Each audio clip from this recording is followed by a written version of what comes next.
What's up mga whip-wap? Gusto mo ba kumita gamit ang pag 3D modeling o sculpting tulad na itong mga to? Ayan o. Madali lang to matutunan. Promise ko sa iyo yan, Jar. Kailangan mo lang ay computer kahit hindi ganun kalakas na PC o laptop. Share ko sa inyo kung paano kumita bilang freelancer. Kaya let's go mga eyeballs. Alright.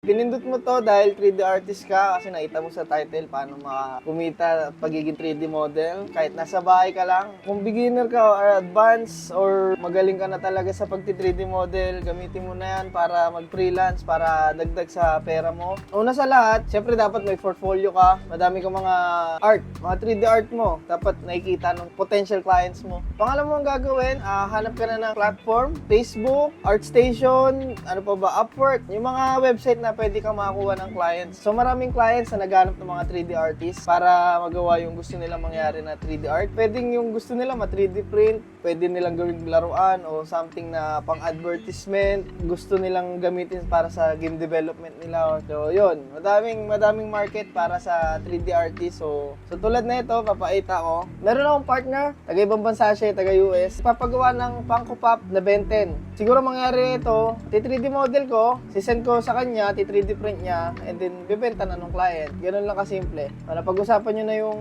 details ng 3D model, yung gusto niyang design, Ben 10, gantong posing, tsura ng damit, yung Omnitrix, ayan. Simulan mo muna, maggalungkat ka ng maraming reference, mga Ben 10, mga kung ano-anong shit, para maita mo, reference ng Funko Pop, anong itsura ng katawan ng Funko Pop. Next na gagawin mo, syempre 3D model na. So, dahil para mapabilis lang yung gumawa na ako ng basic na katawan ng Funko Pop. Ayan. So, kung makikita nyo, basic na Funko Pop na body structure. Nasa tabi ko, nasa gilid ng monitor ko is yung reference para mas maita ko yung design. Next na gagawin ko dyan, lalagyan ko ng buto. Para sa yung buto, para ma-model mo na maayos yung para ma-posing mo siya ng maayos. Kasi, kung makikita nyo dito, parang si Benton, parang gaganon siya ng kamay niya. Yung parang forearms. Yan, parang ganyan eh. Parang na-transform siya. So, iayos nyo yung kamay.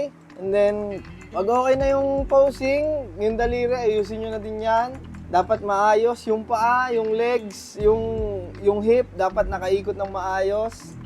Proportion ng katawan, dapat aesthetic, dapat maayos tignan siya. And then, para pag prinisin nyo sa client nyo, wow, gaganin yun. Parang magulat yun. Ang ganda, parang ganyan. Next na gagawin, syempre, kung 3D model ka, mas magigets mo to. Kukuha ka ng part ng katawan niya, and then kunin mo yung copy-paste, and then gawin mo siyang t-shirt. Yan o. Diba? Makikita niya yan. Ayan o, diba? Palakihin nyo para magmukha talaga siyang t-shirt. I-sculpt nyo. Lagyan nyo ng thickness para pagka mukhang maganda talaga. Ayan o, diba? Tapos, smooth nyo lang yung mukha talaga siyang t-shirt. Lagyan nyo na ng crease. Kasi yung mga damit natin, diba? Parang pag sinuot niya, may wrinkles yan. So, lalagyan nyo yan. I-sculpt nyo yan. Parang, ayan o, ha? Parang ganyan yan. Ayusin natin yung katawan, ayusin natin yung proportion ng kamay, syempre, para tignan, diba? Next naman, syempre, tulad ng paggawa ng t-shirt, gagawa ka mo, kuha ka ulit dun sa part nun sa paa, yung sa legs niya, kunin mo yun, and then gawin mo siyang parang pantalon.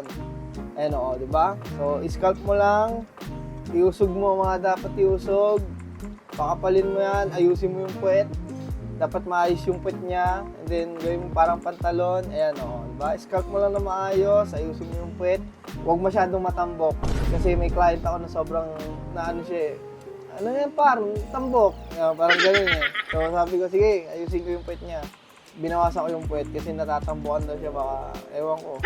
And then ayusin mo yung crotch, basta yung sa parte ng katawan ng lalaki ayusin mo yan. Dapat laruan to, pambata to eh. Hindi ganyan. Mali yan, ayun o. Mali yan. Next naman is, ayusin mo na yung daliri. Kung may mga part na daliri na ayusin, syempre, lagyan mo yung parang may crease dito, yung kamay. So, ayusin natin yung niyan. Gumamit ka ng, ang tawag dito, human anatomy. Yan. Pag-aralan mo ang human anatomy, kung anong talagang dapat na shape ng katawan natin, yung sa kamay, yan. And then yung sa daliri, ayusin mo din yan, lagyan mo ng kanto para magmukha talaga siyang daliri. So itong Funko Pop kasi, Kung makikita nyo mga pangkupap, stylized. Kung ang ibig sabihin ng stylized, hindi siya realistic. Kumbaga cartoonish siya or something na hindi siya kumbaga hindi siya fluid. Kumbaga parang makanto. So, mas maganda kung makanto, may slight na parang alam mo yun, yung parang inipit na yung yung ganyan yung ganyan. Medyo curve. Ide-diretso natin yan para wow na wow talaga. And then, ayun, ayusin lang yung kamay para mas maayos tignan. Kasi laruan yan Kung makikita nyo yung mga laruan, di ba? Dapat maayos yan. And then, tungo tayo sa sapatos. Siyempre, yung sapatos ni Bentong Kulubot. Ni Benten, yung puti at itim na parang, ewan ko dyan, parang pang bota ata yan Medyo may pagano na, ewan dyan. Ni-scalp lang, tamang lang, minamas, tawag dyan, masking. Yung parte ng itim na yan, pag ginalaw ko yung puti na yan, hindi madadama yung itim. Yan ang ibig sabihin yan, mga idol. Eto, panoorin niya, ha? Tingnan nyo. Ayan, di ba? Makikita niya na kamukha niya na yung sa sapatos ni Bentong Kulubot. Ito ang pinakamalupit dyan.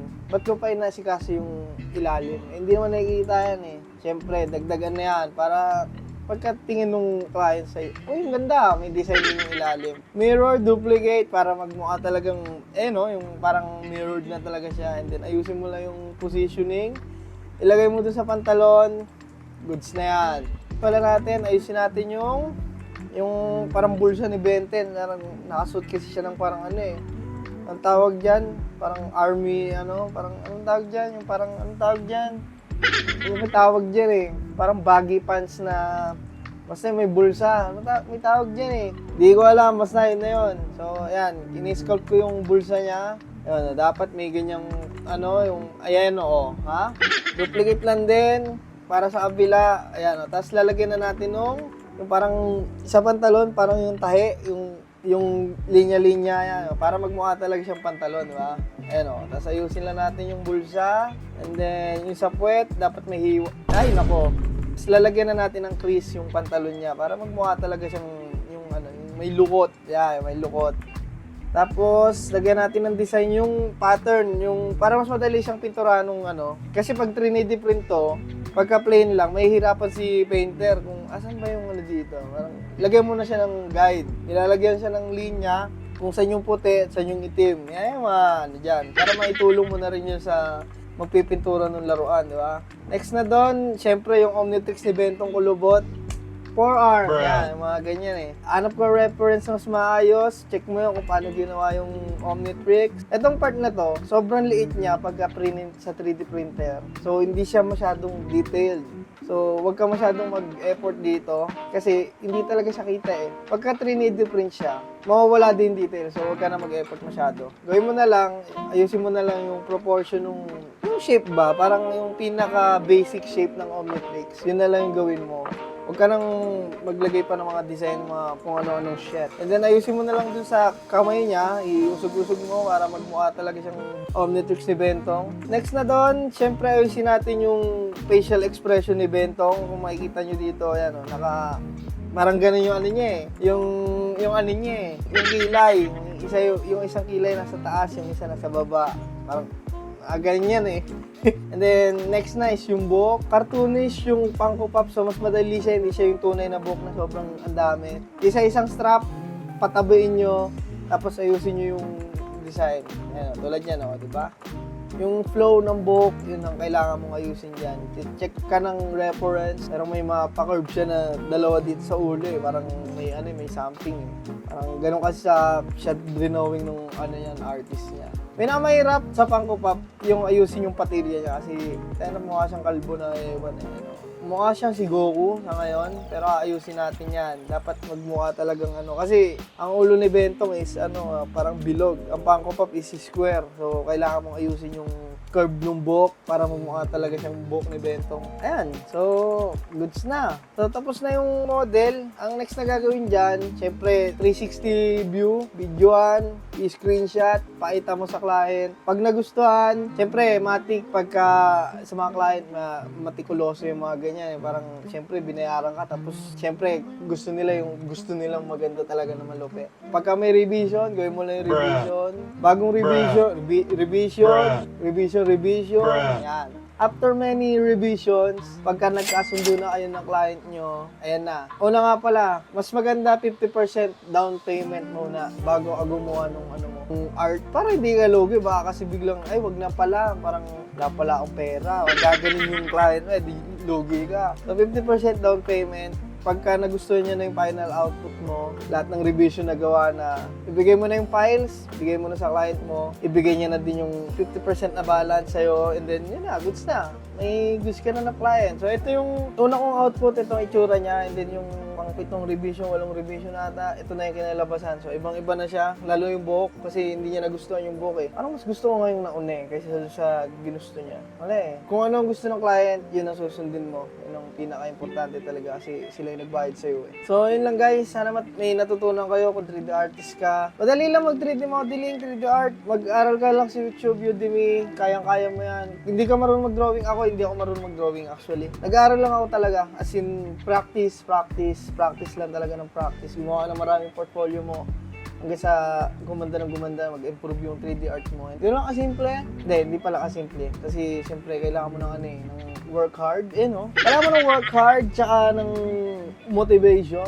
Dapat laging parang gigil ka lagi sa sa grind ko talaga lagi para, and then yun lang mga whip-wap. Sana may natutunan kayo sa video na to at very random kasi more on traveling videos talaga ako eh. Gusto ko lang i-share yung skills ko na kasi 3D artist ako, so gusto ko lang i-share kung paano kumita. Thank you at natapos mo to. So hanggang sa muli mga whip-wap. Thank you very much.